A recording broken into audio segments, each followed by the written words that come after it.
Hey guys, I'm Jens Bogren. We're here at Fascination Street Studios in Bogren Digital. And what you just heard is a re-recorded song by the band Trivium called Ember To Inferno. And we created those stems for you guys to be able to see how easy it is to get a professional sounding mix using only products of the Ampknob bundle. In this case, the Trivium Ampknobs and also Trivium drums. So let's dive into this and see how I would approach this mix using these stems. You can download these stems yourself and follow along. Alright, so here are the stems. The first track up here is the drum track. It's a stereo bounce using Trivium drums.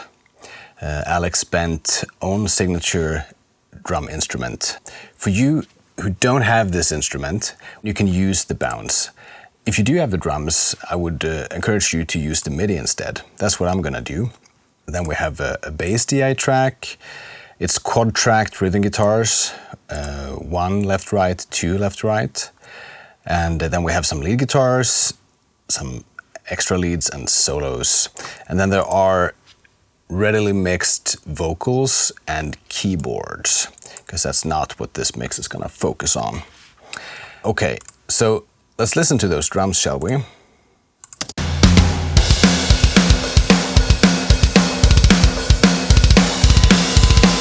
So that's basically just a bounce of the Trivium drums using the MIDI. I'm gonna recreate that by loading up Kontakt.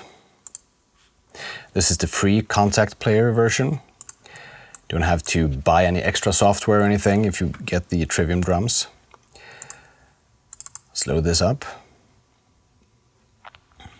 The MIDI mapping here is following the standard Trivium drums MIDI mapping. This can actually be changed in case you want to use this MIDI for something else, or if you want to use your own MIDI.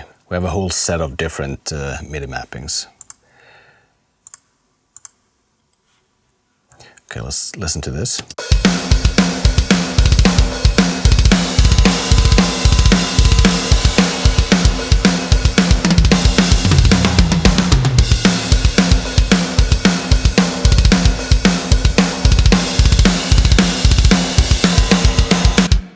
I'm not going to break this out or anything. I'm just going to work within the plugin like this. It's already very nice. What I probably want to do is maybe add like an EQ after the Kontakt output in case I feel that I need the whole drum package to have a little bit more treble or something.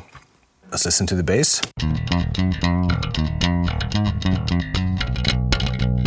Okay, so this is very like trebly, kind of dirty bass playing from Paolo. That's one of his like trademarks, I would say. It becomes really groovy. It is possible that I want to tame that a little bit, but let's see.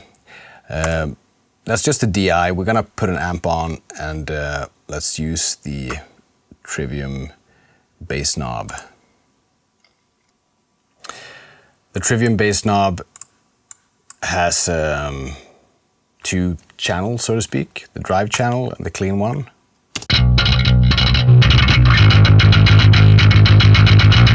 And now you can really hear this upper mid kind of when he's hitting the microphones with the strings almost. Let's see if that works in the mix or not. I might have to tame that a little bit.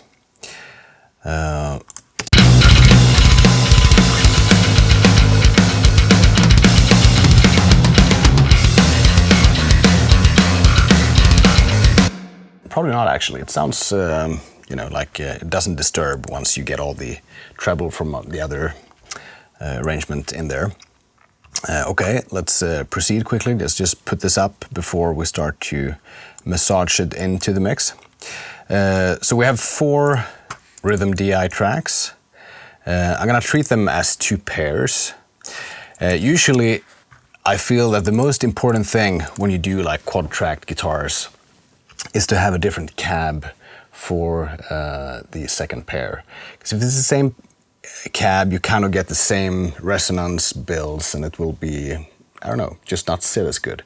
So I find it to be more important to have a different cab for the second pair than it is to have a different amp. So let's try that theory, shall we? We can put on the Trivium Rhythm. Here we go. Let's listen to that one.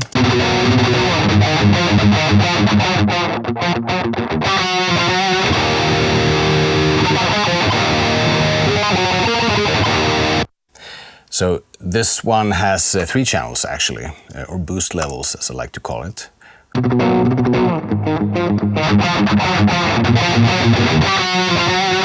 And this is a metal song. We want to go with the full boost. Maybe I even want to increase the input gain a little bit, hitting into the amp.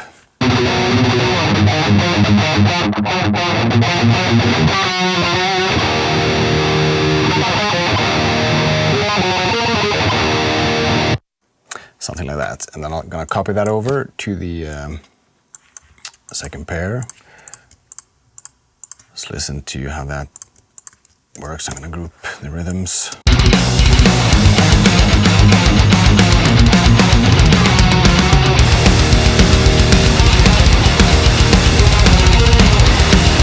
So guitar 3 and 4, or the second pair, I am going to do the same. I'm going to load up the same amp, but I'm going to use a different cabinet.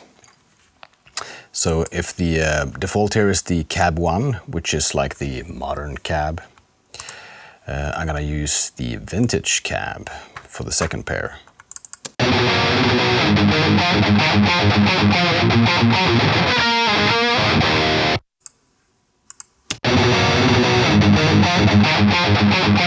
You can see how that's like a little bit more narrow sounding, a little more focused in the mids. So I think that could really like complement the main rhythms in a nice way. So second cab could even maybe use a little bit less distortion here on the first 2. I boosted the input a little bit, and the gain here I'm gonna just leave it like it is. Copy that over to the second one. Pan full left and right. I'm gonna group them so I can pull them like this. Let's have a listen.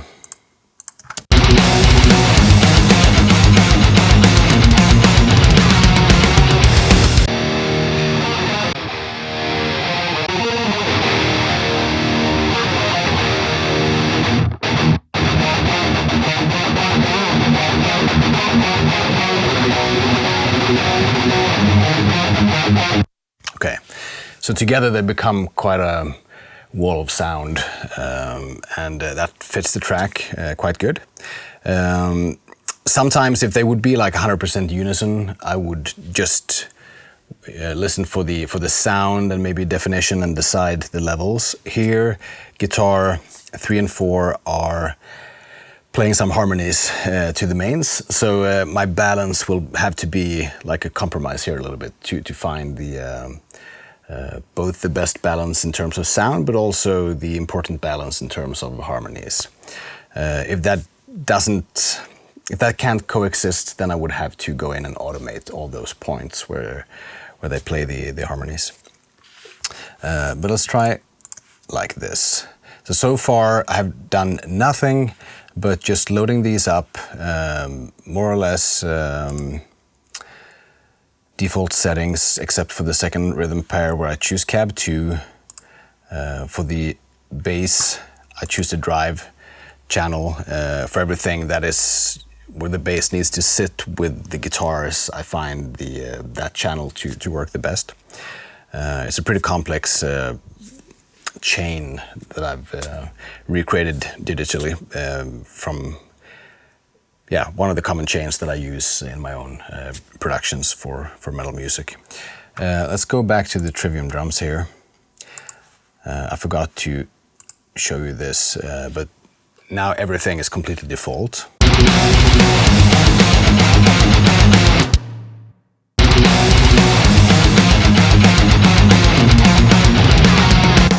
But the natural one could definitely use a bit more treble, you know, that kind of like mixed thing. So if I would be using Trivium drums to create actual drums for production, I would probably go with a natural one and then break it out into my DAW and mix with my normal setup that way.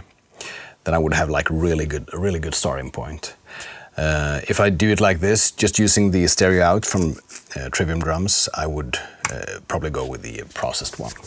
I think before we add the leads and stuff, normally when I mix, I tend to work on the foundations, the drums, rhythm guitars, bass, and get that to sit. But I usually want to have the vocals in quite early, because that helps me iron that out, so I don't spend too much time getting used to the sound, adding all these like other potential layers in, and then, oh yeah, I need to get the vocals in as well. And then there's no place for it, or I might have to do like more thorough renovation to the basic sound, and I need to know that like early on, instead of going through too deep into the mix before I add vocals. So that's what we're gonna do now. And well, we have a fast track here since those vocals already mixed. Just an ember of creation, with an dominion, calling us with vision, calling us, you will die. Okay, cool.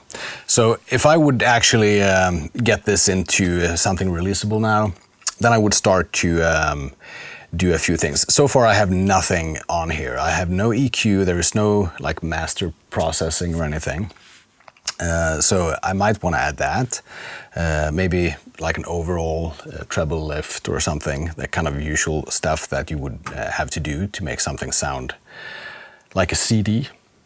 But what I also feel that I may want to do here is, since this track is pretty heavy on the kick drum, I probably want to do something in the low end. I'm going to use the Pro Q3 excellent EQ from FabFilter. I'm just going to shelf off a little bit of the low end. Just an ember of creation,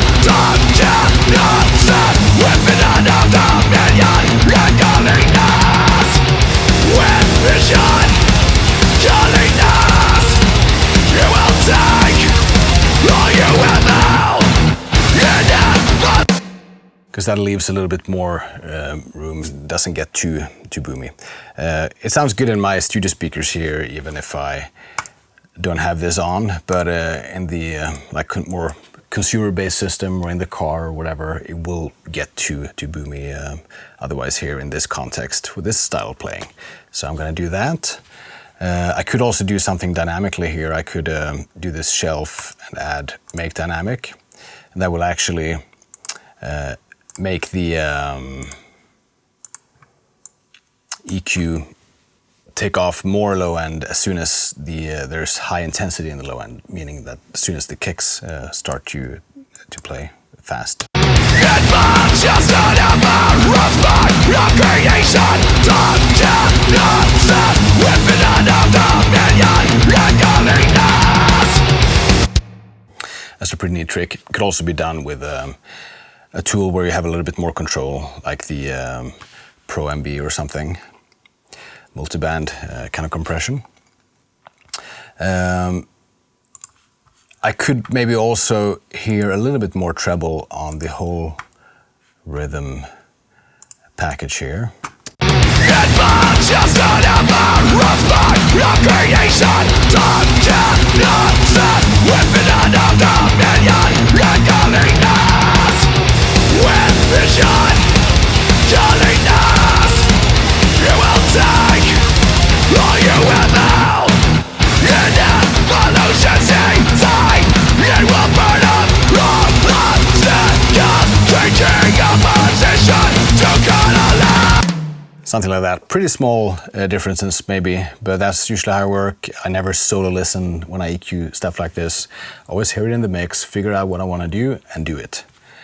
For the mains here, I'm just adding a little bit more of the high. May look like a lot here, but up there's so little energy in the rhythm guitars, so it has more of a like effect on the harmonics than anything else. A small dip in the low mids is the usual place where a lot of instruments have their fundamental frequencies, and it starts to build up in the mix. So the denser your arrangement is, the more you have to start scooping and clearing things out around the fundamentals. And the guitar 3 and 4 here, second pair, a little bit the same. Also took off a little bit just above 2K here because it's, maybe added a little bit too much pressure in that kind of higher mid area. And it's also possible that to fit this mix, this current mix, that I would want to put a little bit of EQ on the vocal track, maybe round off a little bit of the low ends and take off a little bit of the same kind of 2.5K area thing. Just not about respect of creation. Infinite of dominion and godliness. With vision, godliness. And it sounds great. Very small differences, but you know, it's all about the details. Unless it's not. There's a keyboard track here as well. This was an addition. I don't think any of this was in the original version of the song. It was something that my dear friend Francesco Farini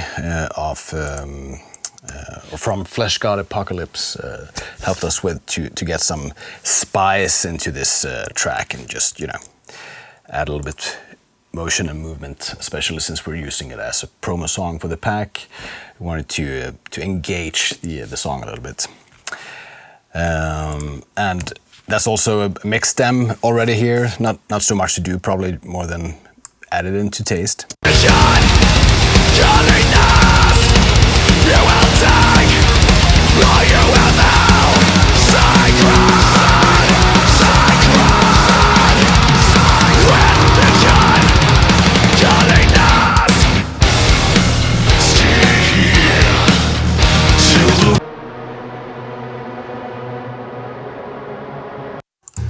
And it's not supposed to be heard too much, not in my opinion anyway. I'm gonna scoop it out a little bit, and I feel that that's just one of these things that you will miss it when it's gone, but you shouldn't really notice it when it's there. You can see on the track here that there are a few more explosive moments here. Let's check that out.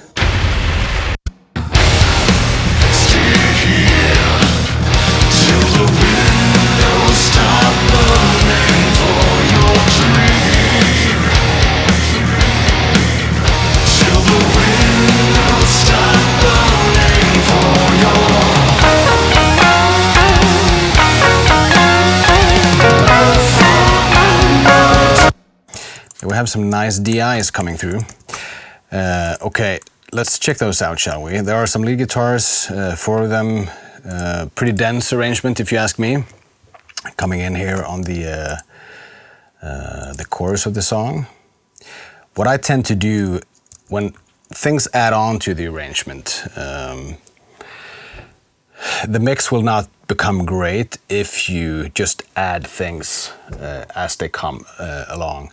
What I usually need to do is like plan that a little bit. So I have 4 lead guitars coming on. What I probably have to do is to drop down rhythm guitars. And what I could do here is just automate down the volume on the secondary guitars, and maybe also a little bit the mains. So then the sum of information, or sum of, density is not becoming too overwhelming. In one way, you want the chorus to lift up a little bit, but you don't want it to fall like a house of cards when it disappears. So a typical thing for me when there is a chorus is maybe if the arrangement adds on, what I might have to do is like boost the drum track a little bit. Sometimes boost the bass as well, but maybe not boost and rhythm guitars, depending on how it is. But like here, when there are add-ons, I might actually have to do the opposite, something like this.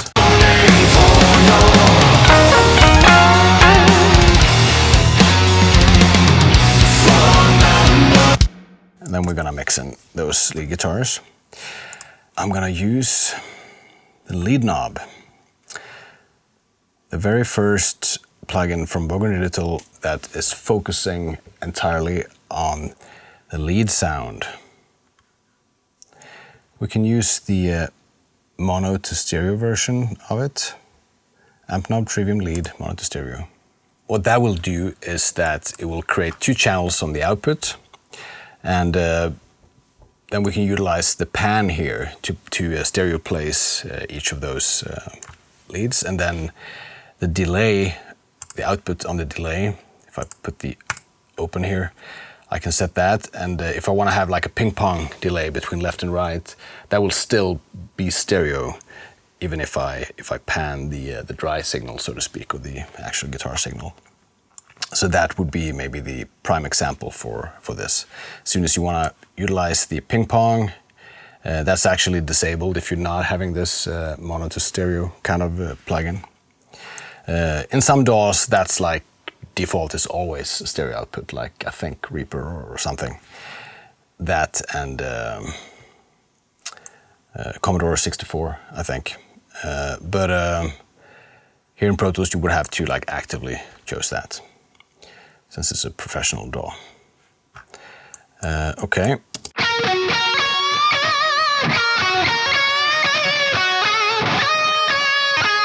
The lead knob is also created with speed in mind. You know, it should just sound great instantly. You put it on, you have your gain. There are two effects. It's a delay and like a doubler. We call it Corey. It's a wordplay since it's Corey is the lead guitar player in the band, and it's kind of chorus sounding, right? So if you put the open here, open up the advanced panel, you can modify that a little bit.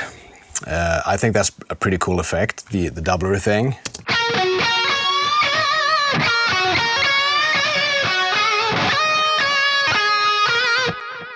And having just a hint of it, like it is kind of default, just helps like deplace the positioning of the lead. It's a very common way of mixing like solos and lead instrument.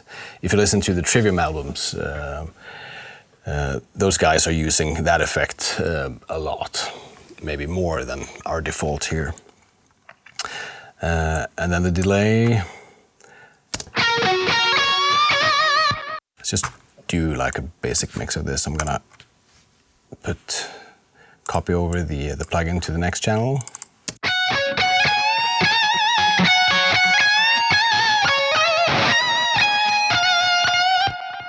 Pan that to the right. Just gonna go with the basic settings here. And then that's maybe the most tricky things about this mix is to find a place for all those four guitars, like how they're gonna be, like pan, how much, what kind of balance that I would have to try out.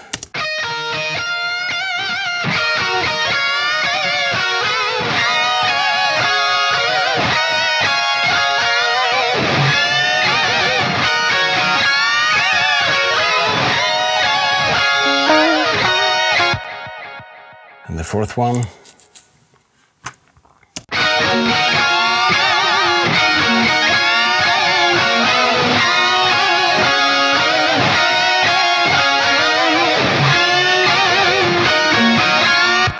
Maybe this, the actual lead melody there could be the most prominent, a bit more in the center maybe. And I feel like on the low one, the lowest octave there, I would probably need to boost a little bit of treble or use a different IR. Yeah, why not? Let's do that. Let's go into the cab section. Right now it's the matched cab. I'm gonna load IR. And I'm gonna use something from our biodynamic pack, my own producer IRs. Let's use lead the way.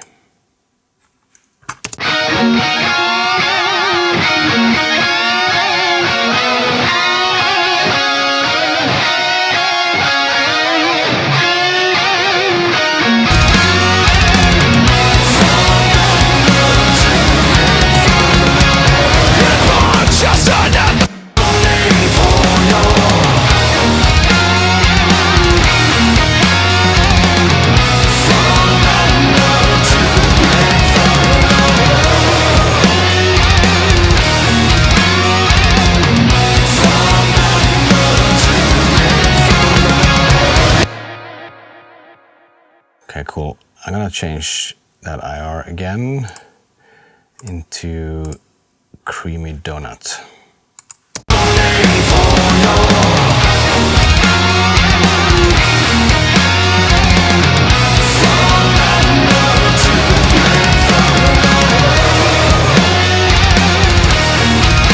Yeah, a little bit less low mids, a little bit more focused. Let's go with that one. If you start stacking up like this, even though the lead knob is absolutely terrific, when it becomes more than 2 and you have 3 and 4, then I could really recommend using different IRs to make them more, to come through. If you want to use IRs that are mix ready from Bogren Digital, Christian Kolle has some great ones, Trivium Madsen has some great ones, I have some great ones too in my lead pack and the biodynamic one that we have. That's cool. All right, so we have some sort of bridge over here. Let's listen to that one.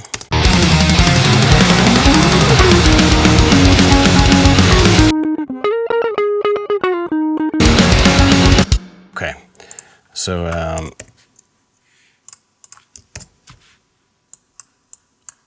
some sort of bridge part on steroids. Let's do the lead knob there as well.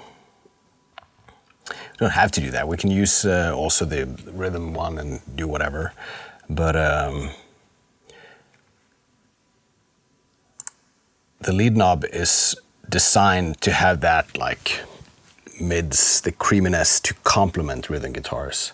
Because if you use like the same kind of sound as you do for the rhythm guitars, also for lead guitars, it will become really hard to mix. It's like, you know, it's just fighting with each other. Whilst the lead knob is designed to complement the Ampknob Trivium Rhythm ones, and just kind of fit. Let's put it on. It's cheating, I know.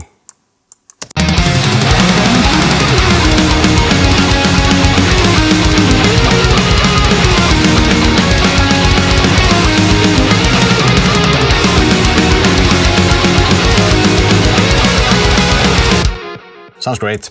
Now when it's played pretty low on the guitar, it's a little bit of a matter of taste. That sounds nice, round, but you could also edge it up a little bit and then could just, you know, boost the treble. Maybe take off a little bit of the low mids using a SSL channel here from Brainworks, Playing Alliance. It's really good stuff. Be using this too much. Okay.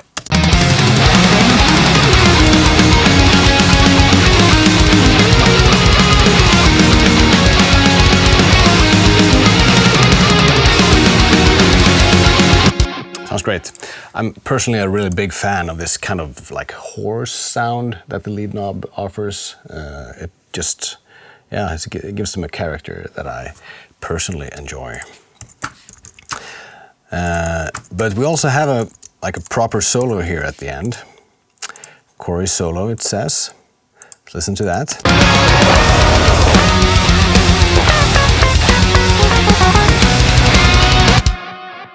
That's my desert island item, a D-eyed solo. Let's put on the lead knob, fire it up, see what happens.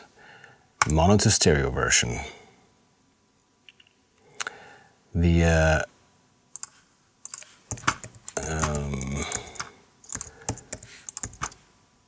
observant eye could maybe see that on this bridge on steroid part, I used the mono version there, because there I felt like it would be better to have a more focused delay tracing the guitar sound instead of like being a stereo thing. You can still have that if you do the mono to stereo thing.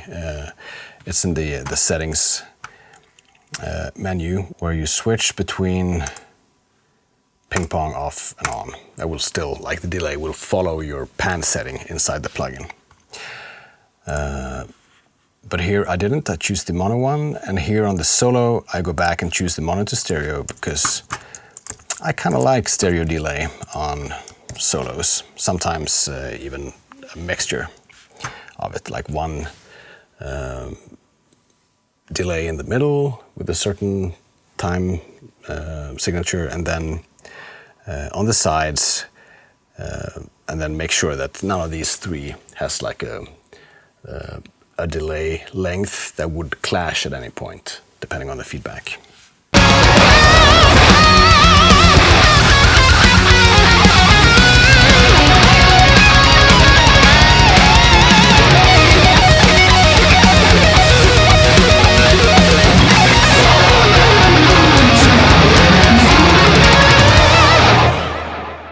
Okay, pretty nice.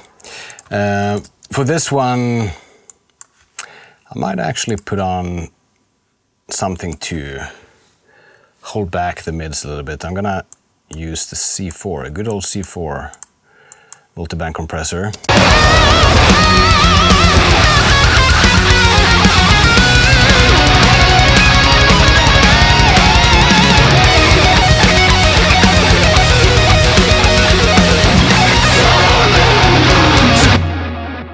Cool, and then I might see if I can add a little bit more sheen to this one.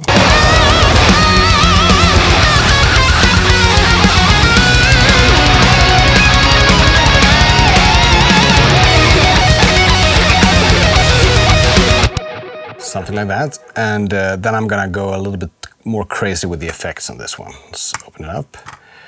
More choreo, more delay.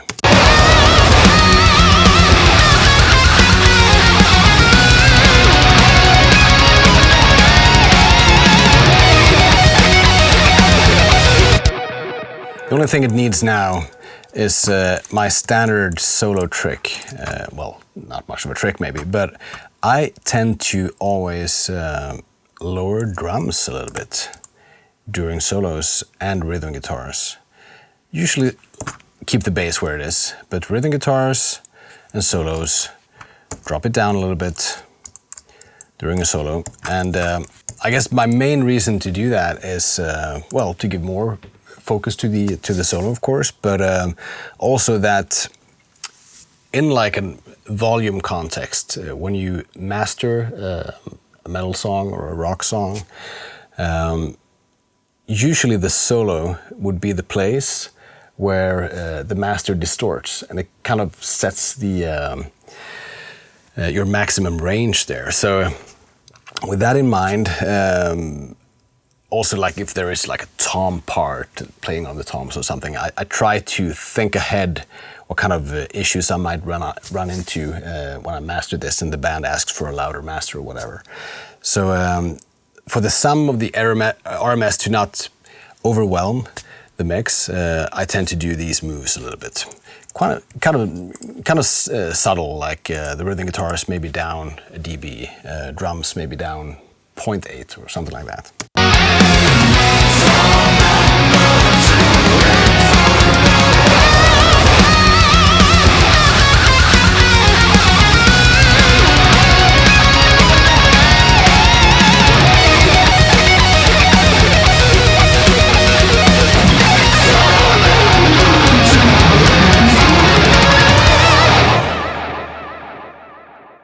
Yeah, so small moves here on the automation to make it kind of fit in and sit and sounds good together. There were some moves I hadn't done there already, like on the first chorus, I had dropped down, raised drums and bass a little bit, dropped down rhythm guitars. What I could do there is that I just fly that automation like so. paste it in the next section, and that also applies to this section just before this this solo. That would also make it flow a little bit better into the solo. So yeah, I think that's pretty much it. The next thing I would do here.